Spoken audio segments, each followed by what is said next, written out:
പ്രധാനമന്ത്രി നരേന്ദ്രമോദിക്കെതിരെ നിയമസഭാ തെരഞ്ഞെടുപ്പ് കഴിഞ്ഞതോടുകൂടി തന്നെ പ്രതിപക്ഷ നേതാക്കൾ നടത്തുന്ന പരാമർശങ്ങൾക്കെതിരെ രൂക്ഷ വിമർശനവുമായി ഇപ്പോൾ രംഗത്ത് വന്നിരിക്കുകയാണ് കേന്ദ്ര പാർലമെന്ററി കാര്യ മന്ത്രിയായ കിരൺ റിജിജു. സോഷ്യൽ മീഡിയ പ്ലാറ്റ്ഫോമായ എക്സ് വഴി നടത്തിയ പ്രതികരണത്തിൽ കോൺഗ്രസ്, തൃണമൂൽ കോൺഗ്രസ് നേതാക്കൾ പ്രധാനമന്ത്രിയെ ലക്ഷ്യമാക്കിക്കൊണ്ട് മോശം ഭാഷ ഉപയോഗിക്കുന്നുവെന്ന് അദ്ദേഹം ആരോപണം ഉന്നയിക്കുകയാണ് ചെയ്തിരിക്കുന്നത്. മോദിജിയെ അധിക്ഷേപിക്കുന്നവരെ ജനങ്ങൾ ഇഷ്ടപ്പെടുന്നില്ല. രാജ്യം അദ്ദേഹത്തിനെ വിശ്വസിക്കുന്നു. പ്രധാനമന്ത്രിയെ അധിക്ഷേപിക്കുന്നത് വഴി തങ്ങൾ പ്രശസ്തരാകുമെന്ന് കരുതുന്ന പ്രതിപക്ഷ നേതാക്കളുടെ നിലപാട് അവരുടെ അഹങ്കാരത്തെയും അറിവില്ലായ്മയുമാണ് സൂചിപ്പിക്കുന്നത്. കോൺഗ്രസിലെ പല പ്രമുഖ നേതാക്കളും അടിസ്ഥാനരഹിതമായ മര്യാദ പോലും പാലിക്കുന്നില്ല എന്ന കുറ്റപ്പെടുത്തലും അദ്ദേഹം നടത്തിയിട്ടുണ്ട്.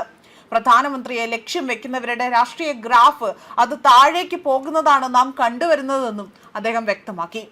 അതേസമയം പശ്ചിമ ബംഗാളിൽ BJP മിന്നും വിജയമാണ് കരസ്ഥമാക്കിയത്. എന്നാൽ പരാജയത്തിന്റെ രുചി അറിഞ്ഞ മമതയാകട്ടെ BJPയുടെ വിജയത്തെ കൂടുതൽ രാഷ്ട്രീയവൽക്കരിച്ചുകൊണ്ട് അടിസ്ഥാനരഹിതമായ ആരോപണങ്ങളാണ് നടത്തുന്നത്. ഇത് അംഗീകരിക്കാൻ കഴിയുന്നതല്ല എന്ന വിശകലനമാണ് ഇപ്പോൾ രാഷ്ട്രീയ നിരീക്ഷകരടക്കം നടത്തിയിരിക്കുന്നത്. ഇതോടുകൂടി തന്നെ പശ്ചിമ ബംഗാളിൽ BJP നേടിയ ഉജ്ജ്വല വിജയത്തിന്റെ പശ്ചാത്തലത്തിലാണ് കിരൺ റിജിജു ഇത്തരമൊരു പ്രതികരണം നടത്തിയിരിക്കുന്നത്. തിരഞ്ഞെടുപ്പ് കമ്മീഷന്റെ കണക്കുകൾ പ്രകാരം 206 സീറ്റുകൾ നേടിയാണ് BJP ബംഗാളിൽ ചരിത്ര മുന്നേറ്റം നടത്തിയത്. കഴിഞ്ഞ തവണത്തെ 77 സീറ്റുകളിൽ നിന്നാണ് ഈ ഒരു വമ്പൻ കുതിച്ചുചാട്ടം ഉണ്ടായിരിക്കുന്നത്.